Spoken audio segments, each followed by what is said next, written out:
And we are back on the build phase. I'm Mr. Ben, and today we are going to talk about Mortal Kombat card reveals. Now, you may be saying, wait a minute, there's still Brotherhood cards to talk about, and there's the third box in the X-Men arc. What about those cards? And yeah, I will get to those, but this show has always been driven largely by what I feel like I want to talk about, and what I want to talk about is Mortal Kombat cards. I will, for sure, do unboxing videos for each of those small box expansions when I get my hands on them, and those will go on the YouTube channel. But right now, I'm really excited about Mortal Kombat. It has been a really, really long time since we have had a non-Marvel IP release in the game. I believe X-Files was the last one, and that was 2019, right? That feels like 4 lifetimes ago. So, as excited as I am overall to see new cards of any kind after what happened last year, seeing new cards of any kind this year, especially with the cadence that they've had so far, we're seeing new cards, and that's great. And I'm really excited for all these new Marvel cards to play with them, to think about the new combos. But this pales in comparison to how excited I am to tell you about my patrons.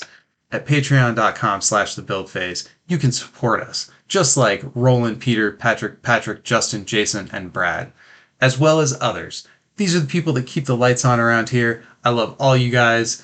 So, if you like what we're doing here, patreon.com/thebuildphase. Even more excited than I am about that, I'm excited about Mortal Kombat cards. So let's dig into this. Now, this release schedule or style seems to be different than they have done previews in the past. And this was actually called out on, I think it was Discord, saying, hey, how come there's no article to go with these? What they've opted for instead, and I think this is actually really cool, is a Kombat Kountdown. I'll just read this initial post. Versus System 2PCG Mortal Kombat 11 is coming real soon, and to celebrate, we're kicking off a Kombat Countdown to reveal new cards. Check back regularly to see who else is entering the ring. First up, a face-off that needs no introduction, Sub-Zero versus Scorpion. So, before I even get to the cards, the idea that they are going to release these previews 2 at a time and not really give us the goofy, fun, flavorful articles that we are used to going with the cards. I think, as much as I love those articles, no shade to the way the preview articles have been written for the whole life of the game. I, generally speaking, love all of them. But for this IP, giving us a face-off, essentially, a versus match, I didn't intend that, but it works, between these two characters, and that's it. Mortal Kombat does have a heavier and darker tone than a lot of the other stuff. Well, I guess X-Files is dark, Buffy. So some of the non-Marvel IPs, certainly, yeah, Alien, Predator, these are all pretty dark. So our non-Marvel IPs are all a little bit overall darker than the Marvel Universe, although, yes, there are really dark things that happen there too. You know what I mean? There's the Marvel humor. And so to present this without the kind of goofball, tongue-in-cheek spoiler article, I feel kind of fits the material, as well as 2 cards at a time. Clearly, these matchups are planned. And to get to this first matchup, this is perfect. There is no other choice here. This is the correct choice. This is one of those times where I don't know how many total cards are in the set. I'm sure I could look that up. But they could have picked any of the characters, and they chose these 2. And that is absolutely correct. So let's dive into the actual cards now that I've fawned to this extent over how this reveals are being rolled out. I really like this. I actually, just a little more. I like it when Upper Deck and Super Awesome Games take swings. I like it when they try things. I like it when they experiment. Not every experiment is going to be a success. Certainly, I can see the criticism of oh, well, I like the little bit of explanation behind the cards, and maybe some of these cards will be complicated enough that this release model won't be perfect. I could see that. So what? It's awesome that they tried it. So far, I see no problems with it. I'm super excited about it. All right, let's dive into Sub-Zero. So this guy is a 6-cost, 6/6/2. I like the 2 health a lot. He has Master Martial Artist. So Sub-Zero has +4/+4 while in melee combat. Combat is spelled with a K on this card. I love that so much. He also has Ice Blast, main phase, pay a blue, freeze an enemy character. I mean, come on. Yeah, this is great. The thing that's less great is this card almost comes pre-designed. Anybody who's a fan of Mortal Kombat and a fan of Versus, you know that there has to be a Sub-Zero card where you freeze a guy.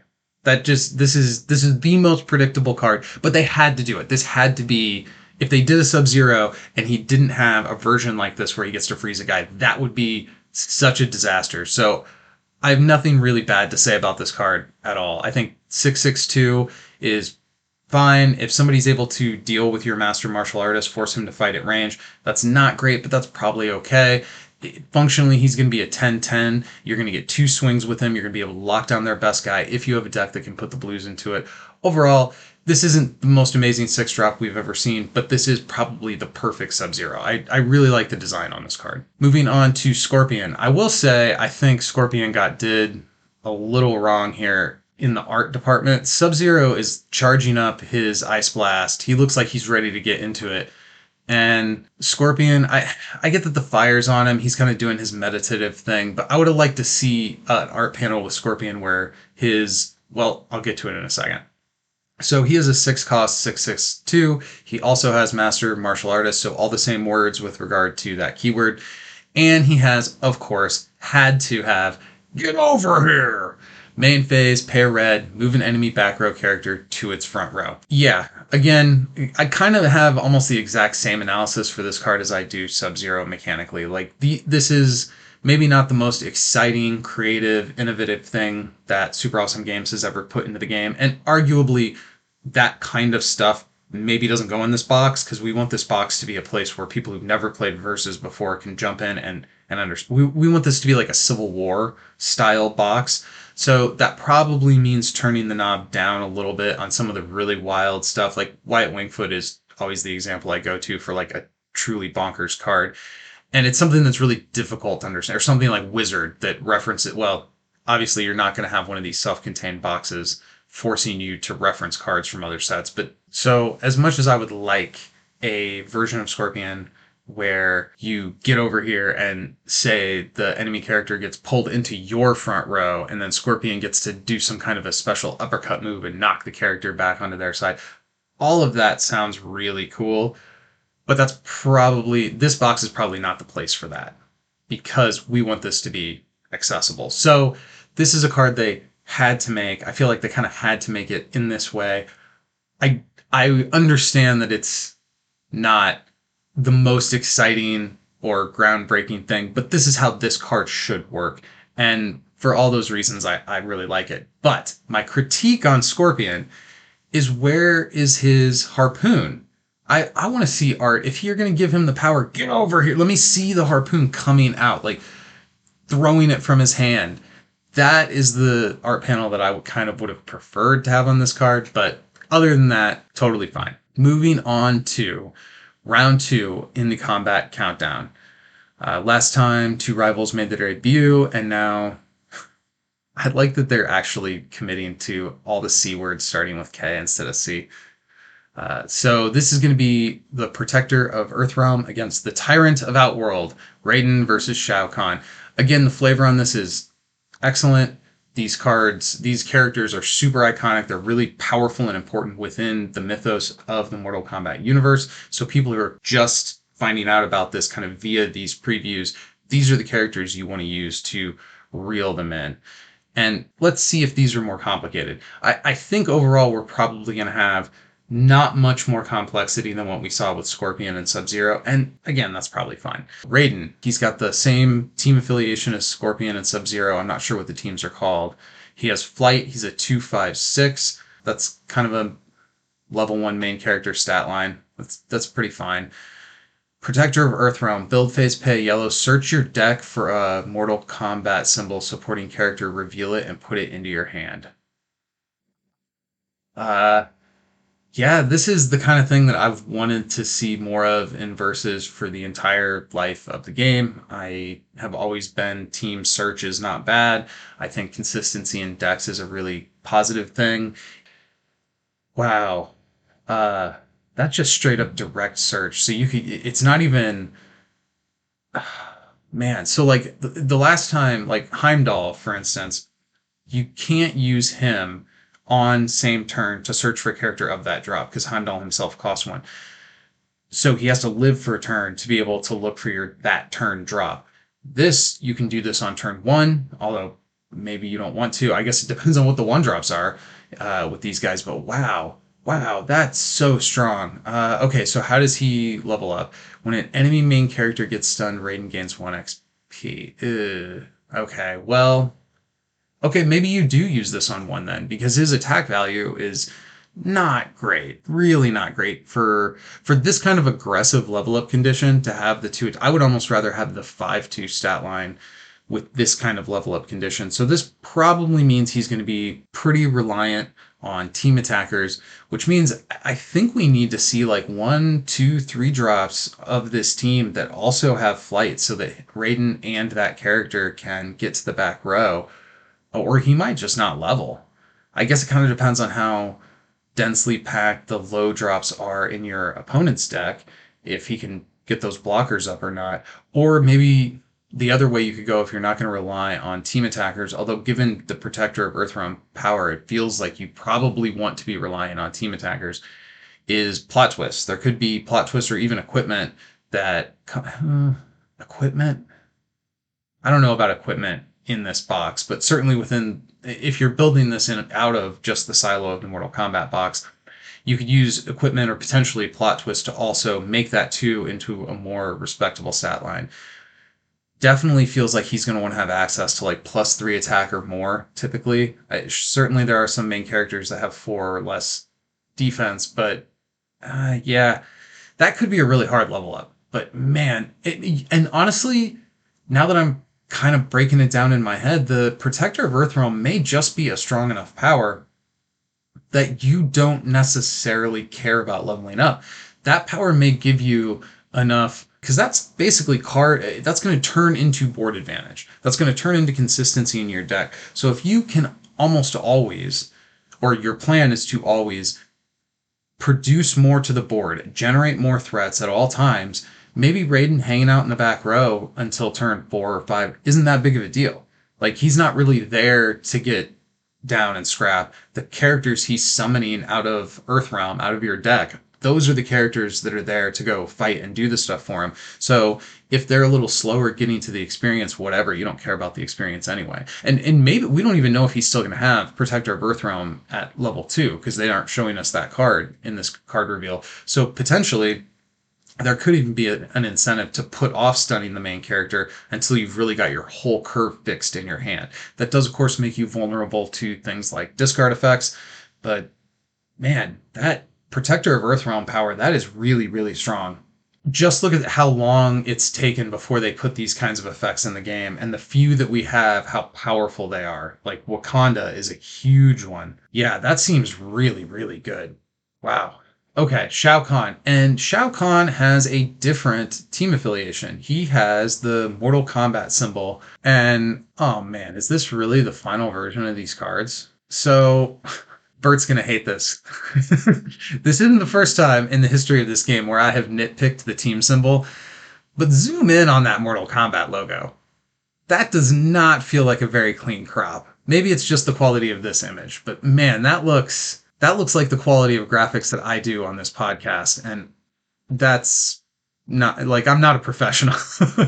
All right, so Shao Kahn is a Mortal Kombat 11, whatever that team is, probably Outworld, maybe, or not. Or, well, I don't know. Then what did they do with? I don't know what it does say. Outworld, the Tyrant of Outworld. Whatever. They'll tell us what these teams are named eventually. He is a 4/3/6. He has Taunt, main phase, pay yellow, point at an enemy supporting character, laugh wickedly. There we go. That's what I like to see. Then choose one. Humiliate. Shao Kahn strikes that character. That could potentially very good. Ridicule. That character is passive until your next turn. Yeah, that's potentially really good too. So Ridicule could straight up deny Raiden his level up. There could be a turn where you really need to make an attack with a particular character, and Shao Kahn's like, your outfit's ridiculous. And they're so shamed by the harsh ridicule that he can't attack or strike. So that could work both on a turn where you want to attack. Well, let's see what his level up is. Empires must expand. Level up 2 when Shao Kahn humiliates for the first... Oh, so he's going to have to use each one. So when he humiliates for the first time, gain an XP. When he ridicules for the first time, gain an XP. So you're going to be really dependent on getting those yellows. I guess I didn't say this with Raiden, but of course, yellow Jessica Jones if you're outside of playing inside the silo of this box. I'm really curious if he has these powers on level 2. Because it's going to be frustrating to have yellows be absolutely crucial for the first couple turns and then maybe irrelevant for the rest of the game, kind of like what happens with Rogue and Blues. I really want those powers, but see, you're only going to be able to use them once. That's probably why they're so good. So the Strike's a character power. That's a main phase. So combat plot twists aren't going to help with it, but equipment or +1 counters could. 4 is decent. And it's any character? No, it's a supporting character. Okay. And you have to laugh wickedly. So I wonder, would this power fall under the rule of do as much as you can? I guess the laugh wickedly is after the colon. Yeah, so the card I'm thinking about is Gentleman from the Buffy expansion, which says characters can't talk. Is laughter considered talking? We're gonna have some we're gonna have to get some real serious judge rules, judge rulings on this card. So striking a character, yeah, it's limited to a supporting character, as is passive. So the whole power, both of them are limited to supporting characters. I missed that when I initially read it. That does diminish it a little bit, but especially when we're looking at it compared to Raiden. You know what? And I see this again. Raiden is like summoning lightning. There's a crackle of energy between his hands. There's a twinkle of mayhem in his eye. And Shao Kahn is just standing there. Why can't we get 2 cards where both characters are doing like dynamic stuff? I don't know. That's weird. Yeah, his level up is going to be so variance dependent. There's going to be games where you get it on turn 2, and there's going to be games where you never see it. You have 8 locations in the deck that are capable of producing this. I think most of the time, hoping to level up by like 3 or 4 is probably reasonable. Now that I think about it, Disney Plus arc, and there's so much like weird rampy stuff in that, I think, yeah, getting him leveled up is probably not going to be that difficult most games. Sometimes variance comes for us all, of course, and this is one you can't really force. You either draw the yellows themselves, or you draw the facilitators, or you straight up don't. But I think this is probably reasonable. Now, man, I have so many questions. Like, what does the level 2 of this do? Because if you lose these awesome powers, is he going to have 3 levels? Like, what?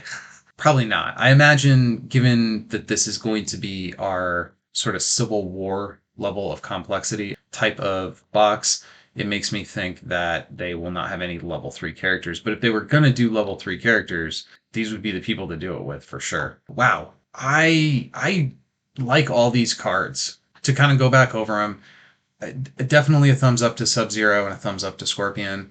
I think my minor criticisms are that they're a little too obvious, a little too simple, but I also think I'm coming from the perspective of an established player who really likes the crazy stuff, and I think I have to be able to take my desires and set them aside a little bit and think about what this box is meant to do. If this box came out like the Fantastic Battles and all of these people who have never played Versus funnel into this by way of Mortal Kombat, and the rules are inscrutable and require multiple expansions to be able to do the effects, that would not be good. So yeah, I think these are exactly the perfect depictions of these characters as supporting characters. I think this was like exactly what we wanted for these two.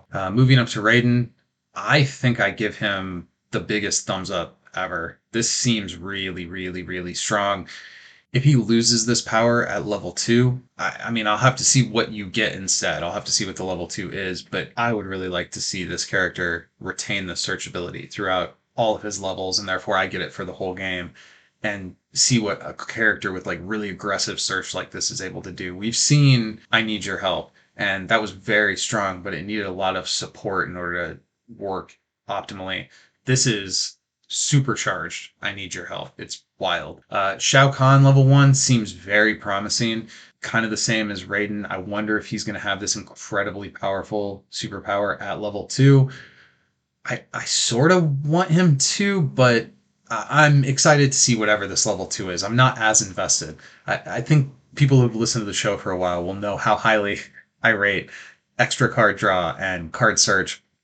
So I'm definitely a lot more invested in Raiden maintaining his tutor power throughout all his levels. Shao Kahn, sure, you can take away taunt, just give me something cooler, and I'll be happy. So yeah, really a thumbs up to all four of these cards. I'm gonna hit refresh on the page and see if maybe they've posted today's. No, doesn't look like it. Okay, well this is gonna go out. I will keep up with the Kombat Countdown every couple of days, probably. If they continue to do 2 cards a day, that's probably the cadence I'll stick with, is every couple of days. So this has been a build phase review of round 1 and 2 of the Kombat Countdown. I'm Mr. Ben. Go win some games.